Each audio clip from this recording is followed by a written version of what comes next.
Ok, je suis déjà en direct.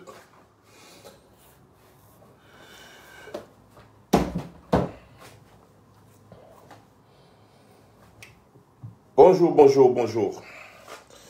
Le temps qu'on se connecte, qu'on partage, n'oubliez pas de biper les gens, biper les gens et vous partagez un maximum et beaucoup de cœur. C'est très important pour protéger le direct, protéger la page. Aussi qu'il y a beaucoup de problèmes, vous le savez. Je ne vais pas le répéter tous les jours. Chacun d'entre vous sait très bien les problèmes que nous traversons actuellement avec nos différentes pages Facebook. Facebook qui s'est allié aux dictateurs, tout simplement.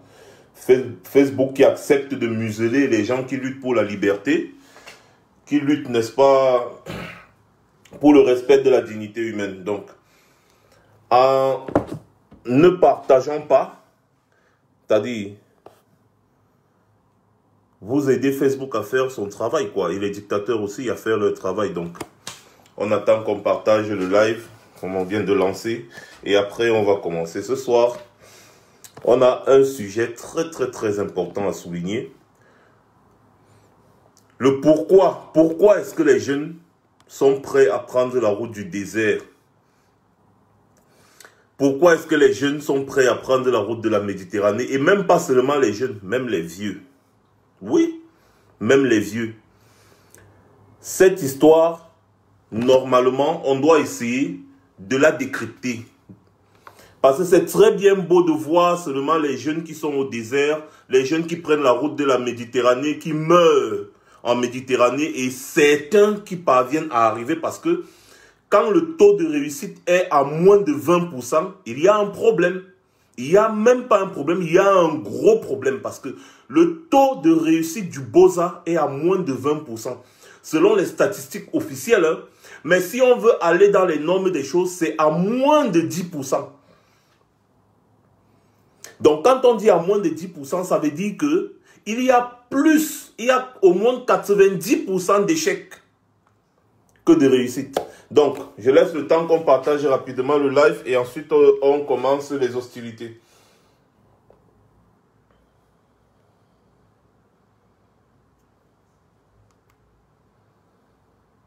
Oh là là.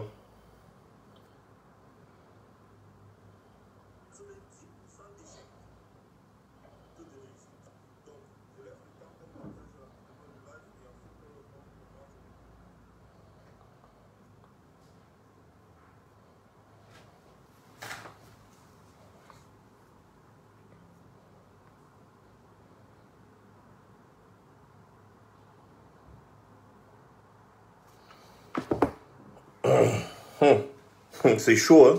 Nous sommes déjà à 3 minutes en live, hein, les gars. Regardez vous-même un peu l'audience. Vous voyez que ça ne marche pas. Partagez, partagez, partagez, partagez, partagez. On n'a même pas encore atteint le pic, on est déjà en train de descendre. On n'a même pas encore atteint le pic et l'audience est déjà en train de descendre. Donc, essayez de partager un maximum et de biper le maximum de personnes. C'est très important. On va seulement faire comme ça parce que les pages ici, sérieusement, ça ne vaut plus la peine. Peut-être on sera encore obligé de créer encore des nouvelles parce que même la nouvelle page que je venais de créer là a quelques restrictions ces derniers temps que je suis en train de respecter. Je ne voudrais pas que la page là soit vraiment au sommet des restrictions comme celle-ci. Donc c'est pour ça que je ne l'utilise pas trop pour le moment. Mais elle aussi, elle a des restrictions. Donc il faut que chacun d'entre nous essaye de faire un maximum de partage parce que le message que nous passons est très important. Regardez sans partager. Vous regardez seulement pour vous et vous ne partagez pas le message. Donc, il faut partager un maximum de personnes. Ne vous inquiétez pas trop pour l'audience. Ce qui est sûr, quand vous faites un maximum de partage comme d'habitude, vous allez voir que ça va toucher un maximum de personnes. Ça, c'est clair et c'est net. Donc, faites juste vos partages. Que chacun qui est là fasse au moins 10 partages. Au minimum, chacun copie le lien et partage dans au moins 10 groupes. Et même sur WhatsApp. Et ensuite, on commence. On a encore 1 minute. On a encore 1 minute avant le live et après on commence.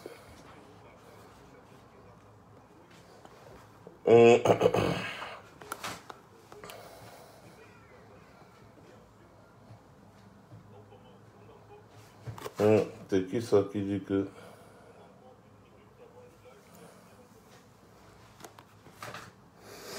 Bon, on va commencer. Les retardataires vont voir le live un peu plus tard.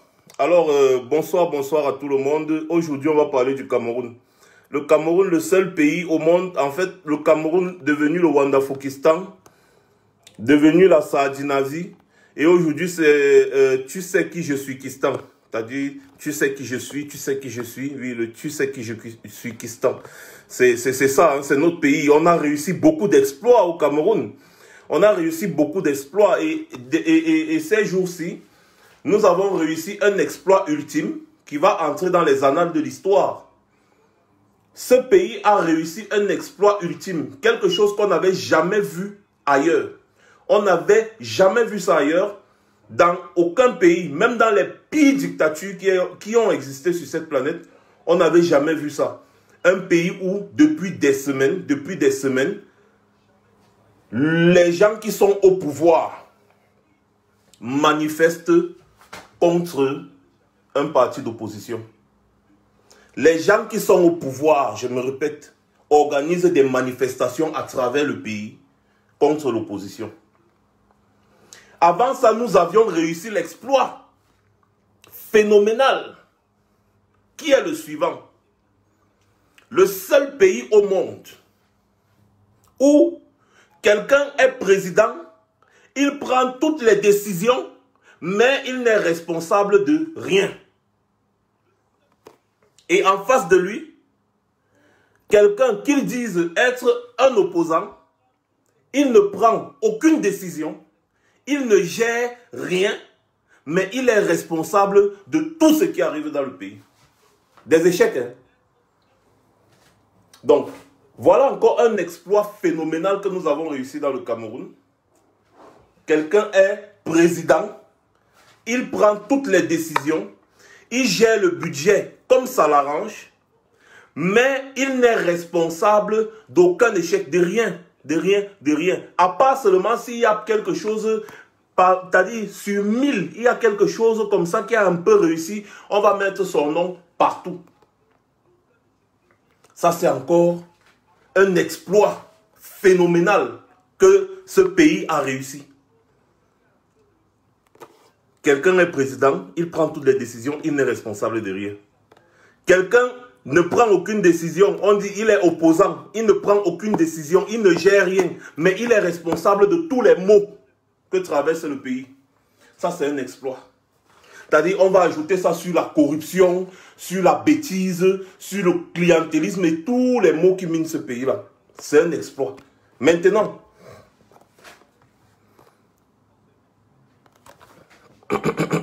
excusez-moi un peu. Maintenant, nous allons donc parler, n'est-ce pas, de cette jeunesse qui rêve seulement d'abandonner ce pays-là pour aller voir ailleurs. C'est un système qui est très bien ficelé.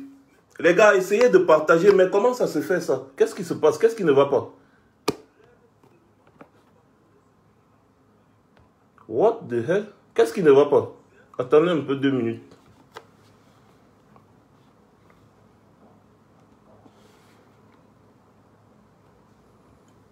Qu'est-ce qui ne va pas? Qu'est-ce qui ne marche pas? Facebook est en train, vraiment, ça ne vaut pas la peine. Bref, je continue. Vous voyez ces jeunes qui quittent le pays, qui préfèrent partir, prendre tous les risques, le risque ultime, celui de mettre sa vie ouvertement en danger, au moins à 90%, ils mettent leur vie en danger au moins à 90%, parce qu'on parle d'un taux de réussite de moins de 10%, normalement parlant. Donc ça veut dire, par ricochet, que ces jeunes mettent leur vie en danger au moins à 90%. Je ne vois même pas les commentaires, malheureusement. Je ne vois aucun commentaire ne s'affiche là. C'est terrible. Hein? Oh, Seigneur, Facebook. Ça me démoralise un peu. Ça me démoralise un peu. Aucun commentaire ne s'affiche. Je ne vois même pas si les gens sont connectés ou pas, ou bien les gens commentent ou les gens ne commentent pas. Je vois seulement quelqu'un épingler un commentaire. Ah oui, attention, blocage, c'est tout. Je ne vois pas d'autres commentaires, malheureusement. On va quand même essayer de finir ce qu'on a commencé. Donc, j'étais en train de dire que ces jeunes-là qui prennent la route du désert et de la Méditerranée, c'est justement à cause de tout ce qui se passe dans ce pays-là. Vous savez, un système de gouvernance où les gens qui sont à la tête du pays ont décidé de ne pas mettre l'accent sur la santé et sur l'éducation. Parce que voilà les deux piliers fondamentaux pour le développement d'un pays, hein, la santé et l'éducation. Et ce sont également les deux piliers sur lesquels les dictateurs s'attachent pour rester au pouvoir. Quand vous voyez quelqu'un est un dictateur, n'est-ce pas? Il ne mise pas, c'est-à-dire, il néglige la santé, il néglige l'éducation. En fait, il tue la santé et il tue l'éducation. Quand ces deux piliers-là, n'est-ce pas, sont tenus par ceux qui sont au pouvoir, par ceux qui gouvernent, sachez que ce pays n'ira jamais quelque part. Exemple, le Cameroun. Exemple, beaucoup de pays africains. Mais comme on parle du cas précis du Cameroun aujourd'hui, parlons du Cameroun. Regardez très bien le système éducatif au Cameroun. Regardez très bien le système de santé au Cameroun. Il n'y a rien. Je dis bien, il n'y a rien. Se soigner au Cameroun est un exploit. Se soigner au Cameroun est un exploit. L'accès à l'éducation au Cameroun est un exploit. On parle du Cameroun, les gens voient seulement les villes de Douala et Yaoundé. Quand vous sortez de Douala et Yaoundé, où il y a, c'est-à-dire ce qu'ils appellent l'hôpital central, l'hôpital général, même comme ça ne vaut rien, mais c'est quand même là, il y a l'hôpital central, il y a l'hôpital général à Douala, Yaoundé. Quand vous sortez de là, vous allez dans les autres villes du Cameroun, vous comprenez la misère totale des Camerounais. Il y a des zones où à 100 km à la ronde, il y a un seul petit centre de santé comme ça où il n'y a qu'un lit en bambou. Il y a un seul lit en bambou dans un centre de santé qui couvre toute une zone d'environ 100 km à la ronde. Et ce gouvernement-là, ce n'est pas parce qu'ils n'ont pas les moyens, ils font exprès. Parce qu'un peuple qui est malade ne peut pas se révolter. Deuxième, il y a l'éducation. Ça, je prenais un exemple dans la santé. Maintenant, il y a l'éducation. Regardez très bien le système éducatif au Cameroun. Vous comprenez qu'on ne forme que les chômeurs. On n'éduque pas les enfants dans un sens où demain, ils seront des personnes capables de produire des richesses. Non. Ou alors de créer des emplois. Non. On éduque des chômeurs. On va vous apprendre à l'école que Magellan est monté, Christophe Colomb a découvert l'Amérique, Napoléon Bonaparte a fait ci, tel a fait ça. On va vous raconter des histoires des gens endormis debout. Après, on va partir en sciences. On va vous dire que vraiment l'algue marine est montée, la grenouille est descendue, c'est monté comme ça. Après H2O, après c'est ceci, cela. On va vous apprendre des choses en réalité qui ne vont vous servir presque à rien dans l'avenir. La preuve. La majorité des diplômés au Cameroun sont où? Beaucoup d'entre eux prennent la route du Beaux-Arts. J'ai Beaux-Arts avec certaines personnes, certains jeunes, des jeunes nouvellement diplômés. Des jeunes, ils vont se reconnaître ici, nouvellement diplômés, jeunes hommes, jeunes femmes, nouvellement diplômés, pas seulement chez nous, au Cameroun, mais il y a aussi des jeunes Guinéens, Ivoiriens. Certains avaient le bac, d'autres avaient la licence. Il y avait un parmi nous qui avait le doctorat, mais qui était en train de Beaux-Arts. Parce que quand il a fini avec sa formation éducative, il n'y avait pas d'alternative. Tout était fermé. Dans le cas échéant, dans notre pays, par exemple, un jeune finit. Ensuite, quand il va déposer ses dossiers quelque part, dans certains endroits, on lui demande de baisser la culotte. Femme comme homme, on te demande de baisser la culotte, baisse le caleçon, on te met un peu. Après, on va te mettre à un poste quelque part. Donc, les jeunes sont abandonnés à eux-mêmes, autant pour moi. Et la majorité même des diplômes qu'ils ont dans leurs mains, dans leur possession, là, ne servent strictement à rien. Et d'ailleurs, combien même d'abord de jeunes ont la possibilité d'aller à l'école au Cameroun? Parce que s'il y a peut-être 10 millions de jeunes qui doivent être scolarisés et que dans ces 10 millions, il n'y a que 700 000 ou 500 000 qui sont scolarisés, il y a un gros problème dans ce pays-là. Donc la dictature, pour se maintenir, pour mieux fonctionner, va d'abord tuer l'éducation et tuer la santé. Regardez comment les Camerounais réfléchissent. Regardez comment ils réfléchissent. Les jeunes Ivoiriens réfléchissent mieux que les Camerounais.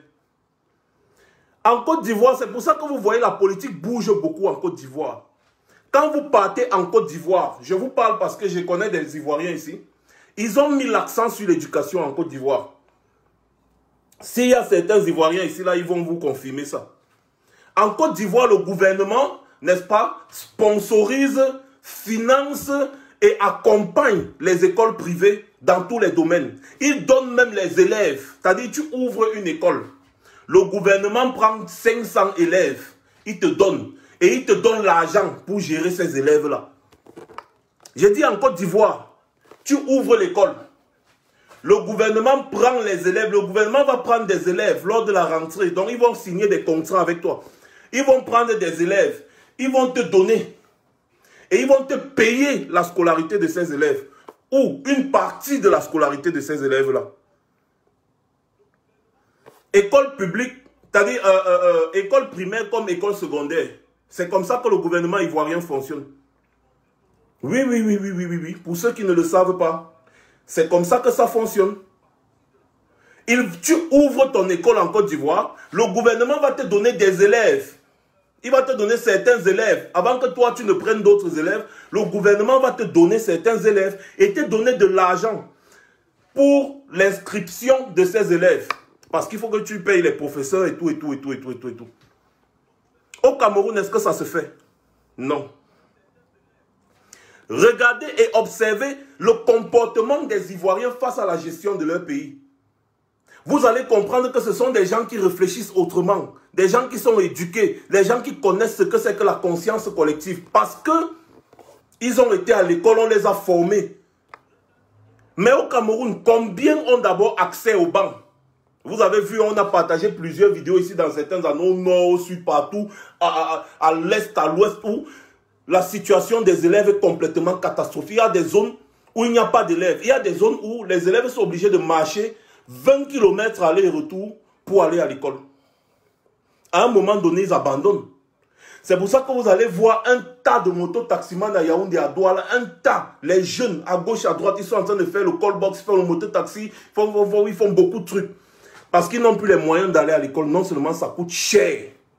Et parfois, dans certains endroits, pour ceux qui ont la volonté, il n'y a pas d'école. Donc, Paul Biya a tué consciencieusement l'éducation des enfants.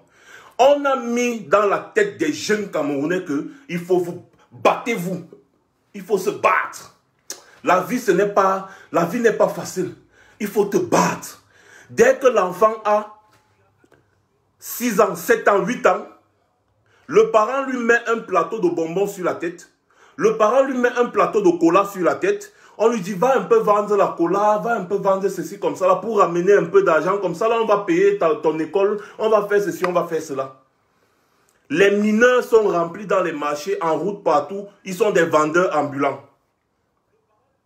On a dit, il faut vous battre. En fait, le gouvernement vous dit, nous ne sommes pas responsables de votre éducation. Battez-vous.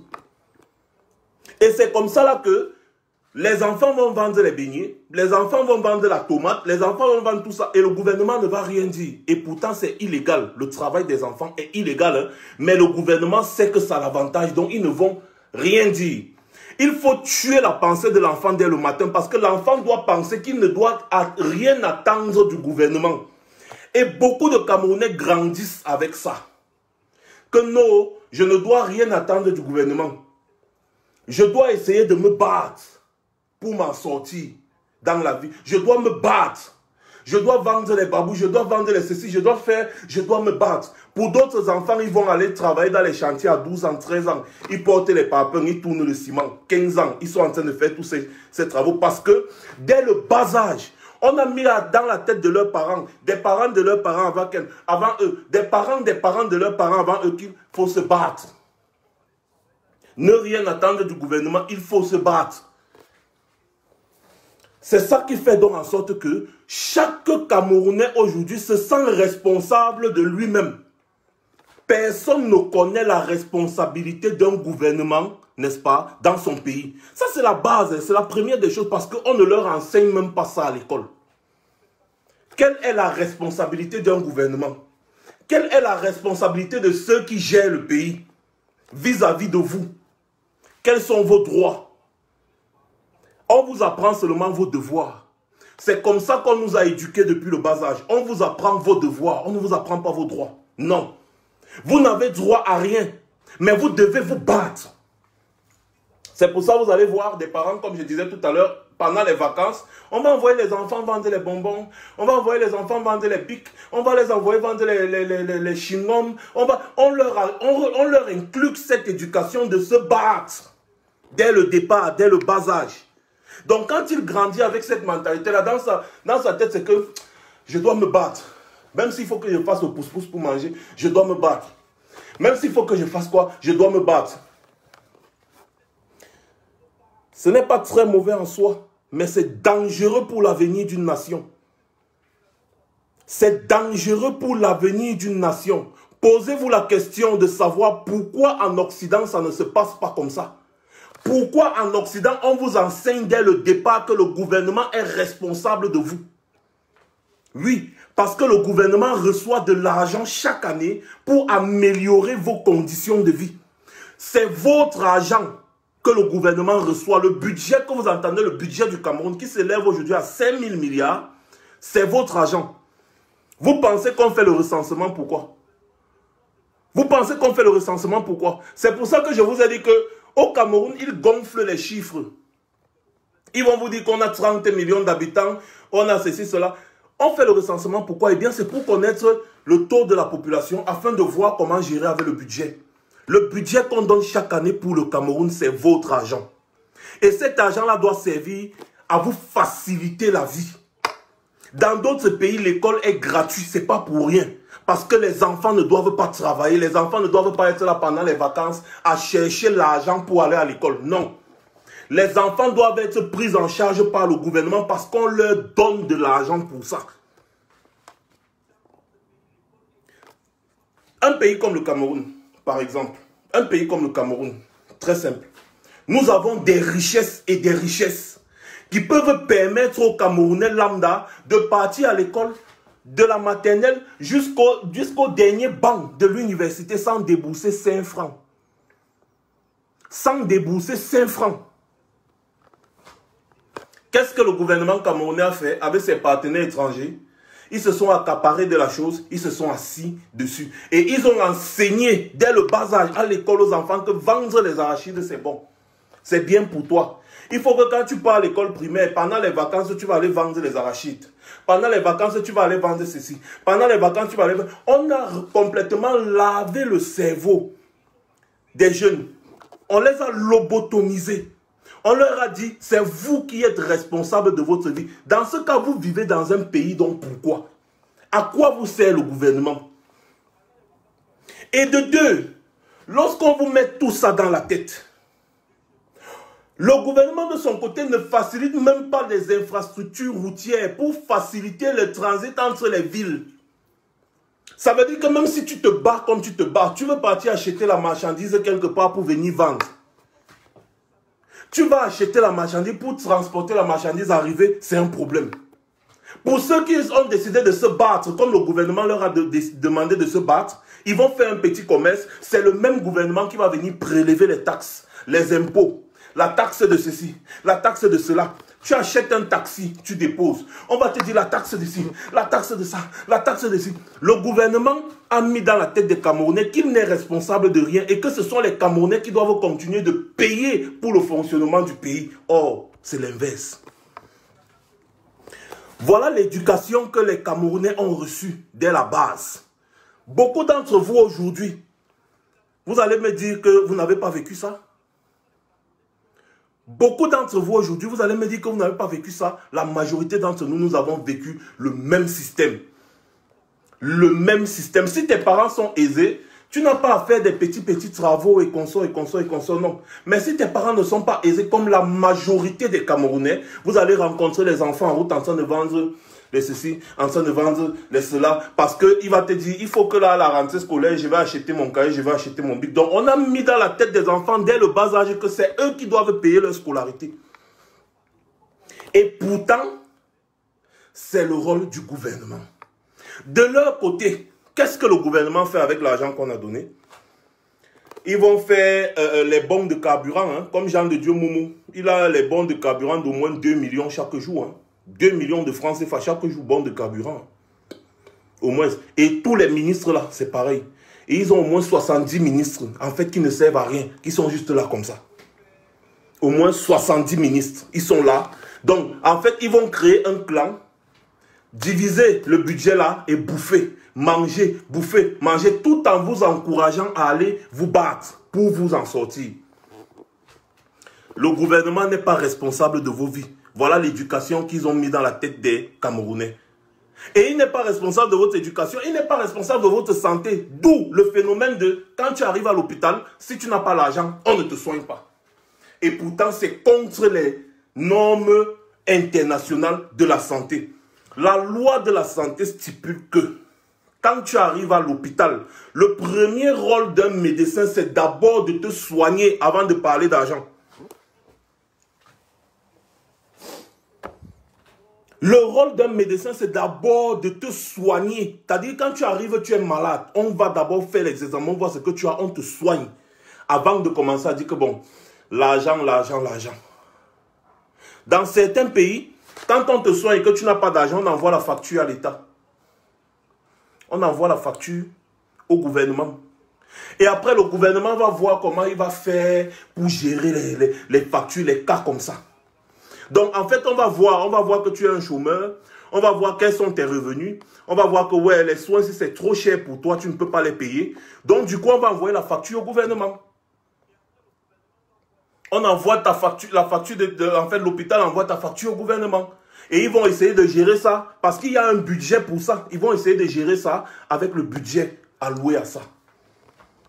Mais si on voit que tu es quelqu'un qui est aisé, on va te donner la facture. Après t'avoir soigné, on te donne la facture. Mais le gouvernement au Cameroun, comme c'est le cas précis, on va te dire, si tu n'as pas 1000 francs pour payer le carnet, si tu ne payes pas les gants, on ne te touche pas. Si tu ne payes pas la seringue, on ne t'injecte pas. Si tu ne payes pas ceci, on ne fait pas cela. Tu arrives à l'hôpital, si tu n'as pas l'argent, tu meurs. Et on a mis dans la tête des gens qu'avant d'aller à l'hôpital, il faut avoir l'argent dans la poche. C'est devenu le commerce. Ce qui fait en sorte que les Camerounais ne connaissent plus quelle est leur responsabilité, quelles sont les responsabilités de ceux qui les gouvernent. On leur a seulement appris que quand il y a les élections, allez faire comme si vous voulez voter, apprendre les résultats des élections. De toutes les façons, la politique aux politiciens, l'école aux écoliers, le commerce aux commerçants et nanani nanana. À l'école, on ne leur a pas appris que toutes les décisions du pays sont prises par les politiciens. Donc, chaque citoyen qui vit dans un pays doit s'intéresser à la politique parce qu'il doit savoir comment est-ce que son pays est géré. On n'apprend pas ça à l'école. Voilà pourquoi un dictateur va toujours tuer le système éducatif. Il va tuer éducatif, autant pour moi, il va tuer le système sanitaire. Il vous met dans le besoin pour vous dominer facilement. C'est comme ça que ça fonctionne. À l'époque de l'Empire romain, qu'est-ce que le César faisait? Lors de la récolte, il envoyait les militaires dans tout l'Empire. Ils vont prendre toutes les récoltes. Ils vont prendre toutes. Donc tu es parti travailler, tu as travaillé toute l'année. Ils vont aller prendre toutes les récoltes, ils vont venir mettre dans le grenier. Le grenier, ils appellent ça, c'est le grenier quoi là? Ils mettent dans le grenier. C'est lui qui vous donne à manger quand il veut. Quand ils sentent que c'est un peu un genre, il vous dit non, venez, il y a la nourriture, venez, venez. On vous distribue juste un peu, un tout petit peu. On vous enseigne que c'est comme ça que ça doit fonctionner normalement. Et quand le pays a trop de problèmes et qu'on sent qu'il y a déjà un petit soulèvement qui doit arriver, qu'est-ce que les dirigeants font? Moi, je vous parle de l'Empire romain. Hein. Qu'est-ce que le dictateur faisait à l'époque là? Il organise les jeux. À l'époque, ils appelaient ça des jeux. Donc, il y a les gladiateurs. Ils ont tout genre de jeux qu'ils organisaient pour distraire la population. On distrait la population, on les fait un peu oublier les petits problèmes quotidiens, là, le temps que les tensions se calment. Il n'y avait rien qui était plus indispensable que les jeux à cette époque-là. C'est-à-dire, organiser les jeux dans une ville, c'était un événement incommensurable. C'est comme ça qu'on maintenait la population. On maintenait la population, n'est-ce pas, dans la dépendance. Et c'est exactement ce que Biya fait. Plus vous avez faim, plus vous êtes pauvre, plus vous êtes malade, plus vous êtes sous-éduqué, plus il reste au pouvoir. Parce que quand tu es malade, tu penses plus à te soigner. Quand tu as faim, tu penses plus d'abord à manger. Quand tu es sous-éduqué, tu ne connais même pas quels sont tes droits. C'est comme ça que ça fonctionne. Et c'est comme ça que la dictature perdure. Et donc, les jeunes maintenant, puisque depuis qu'on leur a dit, depuis qu'ils sont nés, on leur a dit, tu dois te battre. Même quand il était dans le ventre de sa mère, on lui disait que sa mère lui dit que mon frère, tu dois te battre. La vie, ce n'est pas facile, tu dois te battre, tu dois te battre. Quand il se lève maintenant au pays, le pays est Ndinja. Il n'y a pas moyen. Qu'est-ce qu'il fait? Il voit en Europe à la télé, il regarde l'Europe à la télé, il regarde comment c'est beau, il voit la tour Eiffel, il voit la statue de la liberté aux États-Unis, il voit comment c'est beau. Il dit bon, moi je veux seulement aller là-bas parce qu'il faut que je me batte. Je dois me battre pour arriver là-bas, comme ça je vais sortir ma famille de la misère.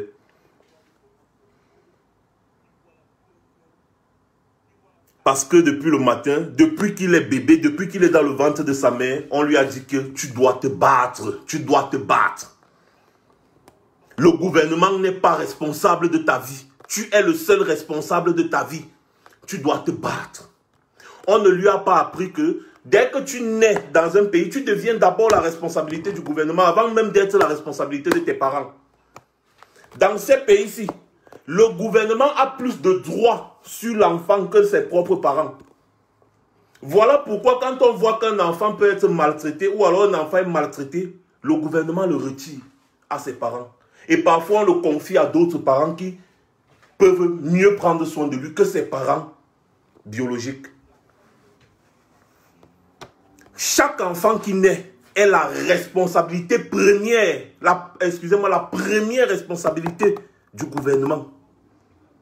Chaque enfant qui naît, c'est comme ça que ça se passe en Occident.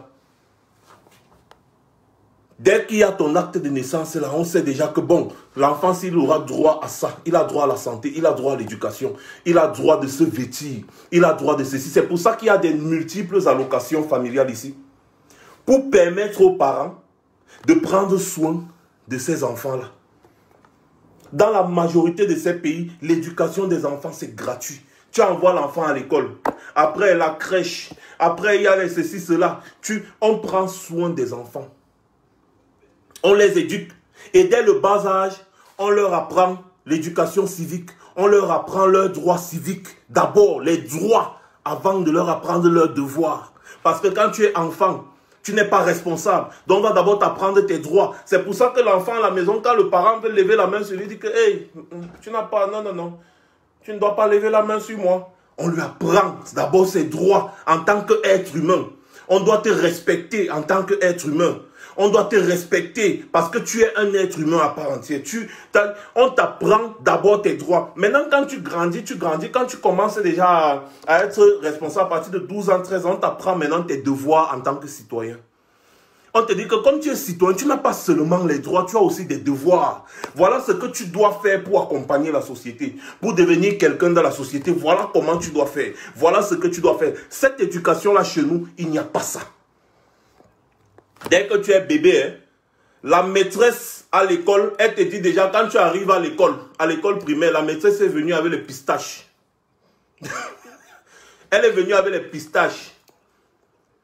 Et vous passez la journée à décortiquer ces pistaches. C'est elle la maîtresse, c'est elle qui décide. Tu n'es rien. Tu dois seulement obéir.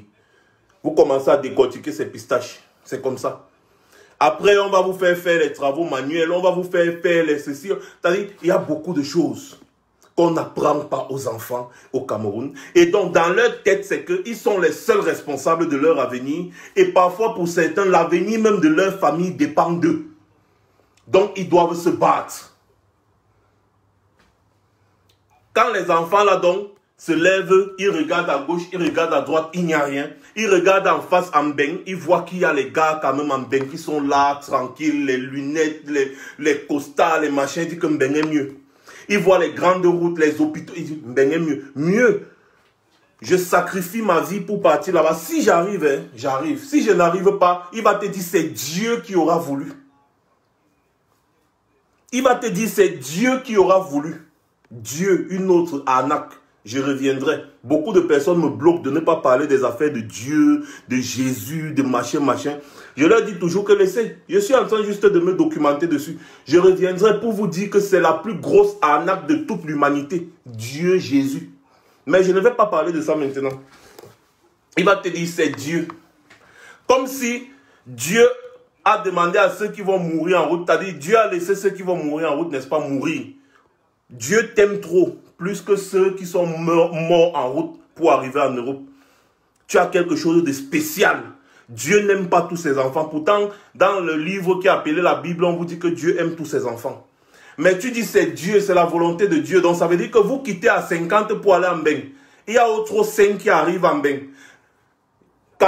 40 sont morts en route. Et puis il y a 5 qui sont restés dans le Maghreb. Tu vas dire, oh Dieu merci, Dieu merci. Les autres 40 qui sont morts en route, là, ce n'était pas aussi les enfants de Dieu. C'est une très grosse arnaque. Bref, on reviendra dessus. Voilà donc comment les enfants se lèvent. Ils commencent à arranger leur bagage pour prendre la route. Ils veulent aller en Europe à tout prix et à tous les prix. À tout prix, à tous les prix, ils doivent aller en Europe. Parce que dans leur tête, c'est l'Eldorado, c'est le paradis, c'est là où on cueille l'argent. Puisque dans leur pays, la souffrance est arrivée à un niveau où les gars disaient que non, c'est mieux Mbeng, c'est mieux, par tous les moyens je veux partir. Mais même si je veux marcher sur le désert pendant 1 an, je vais d'abord arriver à Mbeng là. Voilà donc la raison pour laquelle les jeunes se lèvent et ils courent pour prendre la route du désert sans même savoir où ils vont. C'est parce que dans leur pays, il n'y a plus d'espoir. Et on ne leur a pas appris à se battre. Parce que quand tu ne connais même pas tes droits, tu vas te battre comment? Parce que chaque jour, on dit toujours aux Camerounais là, que battez-vous, levez-vous, battez-vous, levez-vous. C'est aujourd'hui que certains commencent à apprendre ça. C'est aujourd'hui que certains commencent à apprendre ça. Tu vas te battre comment? Quand on t'a dit que le policier est une autorité. Voilà ce qu'on te dit. Hein? Le policier est une autorité. Tu appelles le policier autorité, autorité. Qu'est-ce qu'on appelle autorité? T'as dit que c'est quelqu'un qui commande. Il doit te commander, toi, le civil. On ne t'a pas appris à l'école que tu es le patron du policier. Quand tu entends que le préfet, c'est le chef terre, c'est le préfet qui commande. Voilà ce qu'on apprend à l'école au Cameroun. Hein. Le préfet, c'est le chef terre. Le ministre, c'est l'excellence. Le président, c'est le Dieu. Donc toi là, tu ne peux pas parler à un policier. Combien de fois un gendarme, encore combien de fois un militaire. Oh, le préfet alors c'est la magie, le sous-préfet. Bref, les autorités. Ils ont autorité de vie et de mort sur toi. Tu as un problème, le gouverneur prend le téléphone, il appelle, on t'envoie en cellule. Tu n'as pas de droit. Tu n'as pas de droit. On peut te mettre, c'est-à-dire un policier, un inspecteur, un gardien de la paix peut se fâcher comme s'il est énervé. Il te prend, il te met en cellule parce qu'on t'a dit que lui, il est l'autorité. Et toi, on ne t'a pas dit ce que tu es. En fait, tu n'es rien.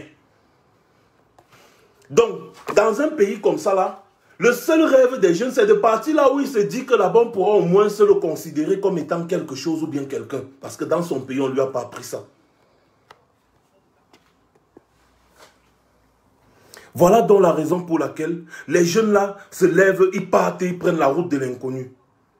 Et les personnes qui encouragent ça, ce sont ces mêmes gouvernants là, parce qu'ils savent que plus le jeune est tourné vers l'Europe, plus le jeune donne le dos aux affaires de son pays. Parce que plus les jeunes se concentrent à partir en Europe, bah, ça veut dire qu'ils abandonnent les gens là avec les affaires du pays. Hein. C'est ce que vous ne comprenez pas et ça les arrange. Ça les arrange, cette situation les arrange, c'est pour ça que les frontières sont poreuses. Je vous dis, L'affaire de Boko Haram, qu'on vous dit au Cameroun là, n'est-ce pas? Je vous ai déjà dit ici depuis. Mais comme vous ne voulez pas comprendre, vous ne voulez pas partager avec vos proches, vous ne voulez pas partager avec vos frères militaires. On fait des vidéos de sensibilisation des militaires. Si on vous dit partager, ça vous dépasse. Vous ne voulez pas partager avec vos frères militaires. L'affaire de Boko Haram là n'est pas une affaire simple. Et beaucoup de personnes dans le gouvernement Biya le savent. Paul Biya fait partie des personnes qui ont financé Boko Haram. Je vous avais donné cette information ici. Je vous avais dit encore la dernière fois où Ferdinand Ngongo était parti verser des centaines de millions à Boko Haram pour libérer les otages. Quand il fallait négocier ça, il connaissait très bien qui était Boko Haram. Et maintenant, depuis des années, les militaires et les enfants des gens ne font que mourir à cause de Boko Haram. Ça se passe comment? Qui est Boko Haram? Kava Yegel Djibril avait dit à l'Assemblée nationale en pleine séance que Boko Haram est parmi nous. Ces gens savent très bien ce que c'est que Boko Haram. Les frontières du Cameroun au nord sont poreuses, donc les gens entrent n'importe comment. Des gens entrent n'importe comment et ça facilite également l'accès à notre territoire à ces gens de Boko Haram. En fait, c'est un arrangement. La guerre que vous voyez là, ça donne beaucoup d'argent. Beaucoup d'argent. Le rythme de vie de beaucoup de pontes du régime et des généraux a changé depuis que la guerre a commencé à Boko Haram. Et ça s'est encore décuplé quand il y avait depuis que la guerre a commencé au Nozo. Avant même Boko Haram déjà, les frontières là étaient poreuses. Les frontières du Cameroun sont poreuses. Donc les militaires camerounais même ne servent à rien. Ils sont versés dans les casernes à Yaoundé. Pendant ce temps, les frontières du Cameroun sont ouvertes partout. En fait, il faut que les jeunes Camerounais sortent du pays. Il faut que les jeunes Camerounais partent. Ils connaissent tous la route que les jeunes Camerounais prennent pour aller au désert. Vous avez déjà vu un jour Paul Biya se lever et parler des problèmes des Camerounais qui meurent tous les jours au désert ou bien dans la Méditerranée? Ils veulent que ça se passe comme ça. Et beaucoup de présidents africains. Tout cela, la majorité passe par une route. Hein. La grande majorité passe par une route. Pourquoi on ne les bloque pas? Pourquoi on ne les bloque pas? Posez-vous beaucoup de questions. L'immigration clandestine, ce que vous voyez là, c'est un autre business international qui ne dit pas son nom. Et les présidents là, africains là, sont complices. Ils sont les premiers complices. Ils sont les premiers à encourager l'immigration clandestine. Et maintenant, les Occidentaux qui sont en train de faire l'hypocrisie, ils savent très bien que pour bloquer l'immigration clandestine, il faut que les pays de provenance des migrants clandestins soient des pays développés. Mais non, ils vont préférer acheter 100 navires et donner aux Libyens. Pour que les Libyens bloquent les migrants en Libye, ils vont essayer de faire des histoires à dormir debout. Et pourtant, il suffit juste de prendre une résolution ferme et l'immigration clandestine s'arrête net. Il suffit que les pays soient développés, que les jeunes recommencent à rêver dans leur pays. L'immigration clandestine va s'arrêter parce qu'en réalité, un jeune n'a pas besoin de venir en Occident pour s'en sortir. Il n'y a pas de richesse ici. Tout est déjà construit ici. Donc tu vas faire quoi? Or, dans ton pays, tout est à reconstruire. Donc ça veut dire que s'il y a un nouveau système de gouvernance qui facilite l'accès, n'est-ce pas, à l'éducation, à la santé, à tous les domaines aux jeunes, les jeunes vont rester dans leur pays et c'est des véritables mines de diamants. Le Cameroun est une mine de diamants. Il y a tellement de secteurs au Cameroun où en 2 ans, tu peux devenir multimilliardaire, mais tous ces secteurs-là sont bloqués et contrôlés par le gouvernement qui est en place depuis 60 ans.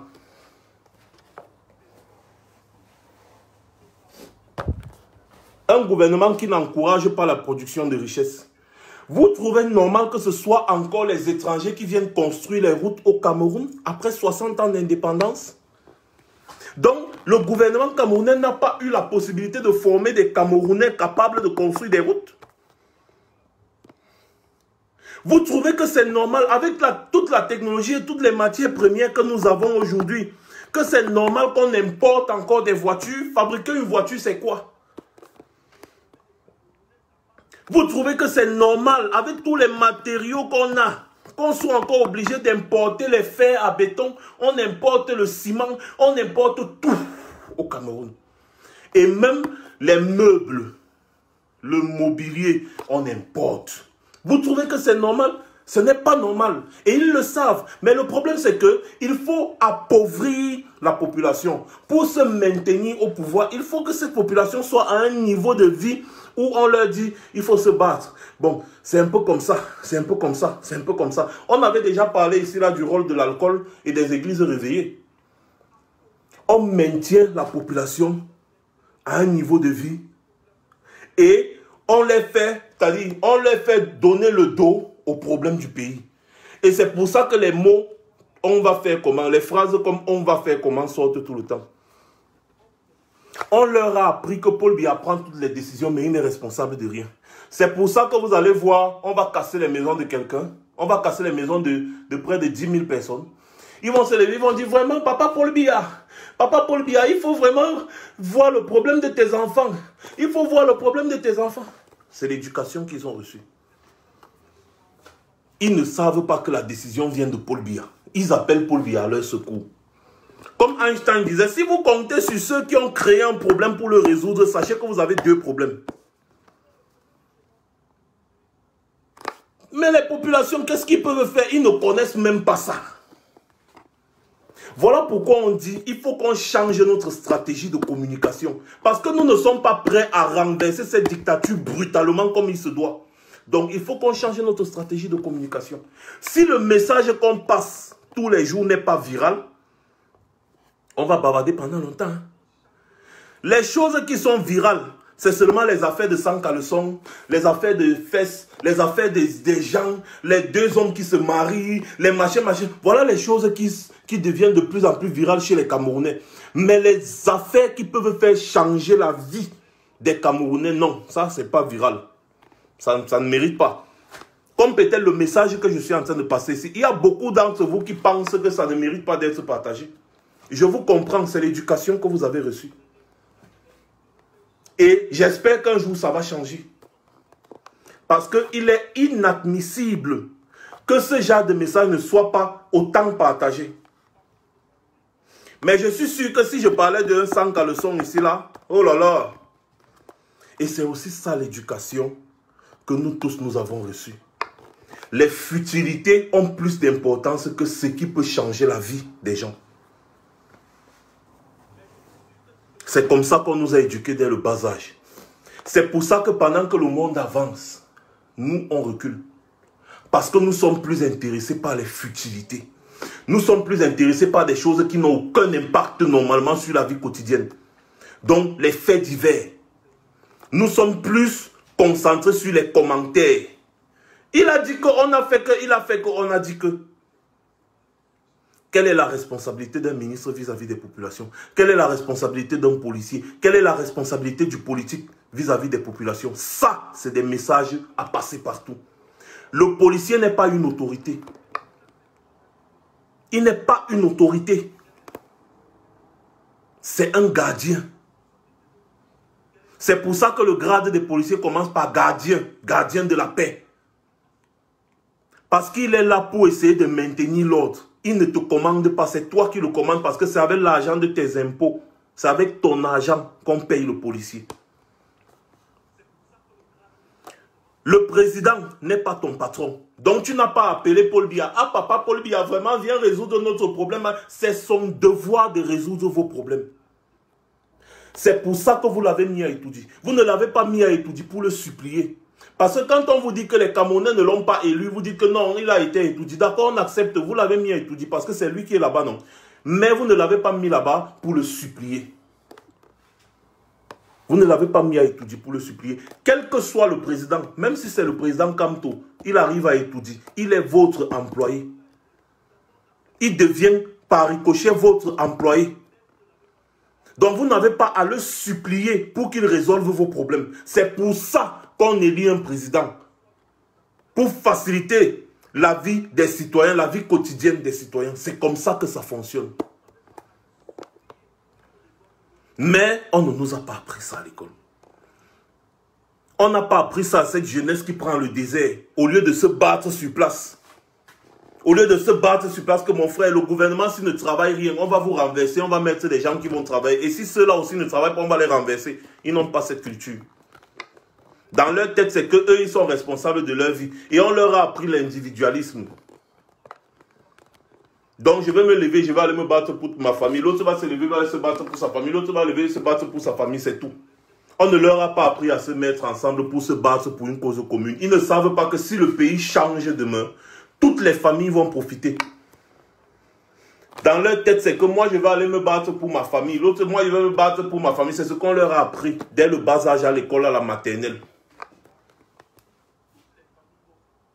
C'est comme ça que ça fonctionne.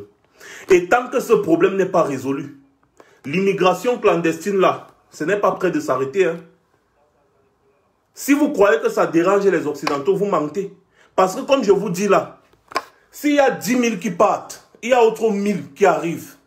Ça ne dérange pas les Occidentaux. Ça ne les dérange pas du tout. Ils ont un système bien roulé ici. Ça ne les dérange pas. Et ça avantage aussi les dictateurs qui sont en Afrique. C'est pour ça que même eux aussi, l'immigration là, ça ne les dérange pas. Pourtant, c'est une véritable catastrophe ce qui se passe là-bas, dans le Sahara et en Méditerranée. Mais c'est un fait divers. Pourquoi c'est un fait divers? Parce que ça arrange les dictateurs. Plus la jeunesse part, plus la jeunesse se désintéresse des problèmes politiques du pays et plus le dictateur met l'homme au pouvoir. C'est comme ça que ça fonctionne. Et maintenant, étant donné qu'une petite partie, une infime partie arrive en Europe, bah, les Occidentaux s'accommodent avec ça. Un peu de main-d'œuvre par-ci. Bon, ceux qui sont un peu intelligents peuvent travailler un peu par là. Vous allez payer les impôts sur place et tout, ça les arrange. C'est comme ça que le système là fonctionne. Donc, chacun d'entre nous doit faire passer le message à son voisin pour lui dire qu'il faut absolument que les jeunes Africains, les jeunes Camerounais en particulier, se mettent ensemble. Au lieu de se mettre ensemble pour aller au désert, cette erreur que nous avons faite,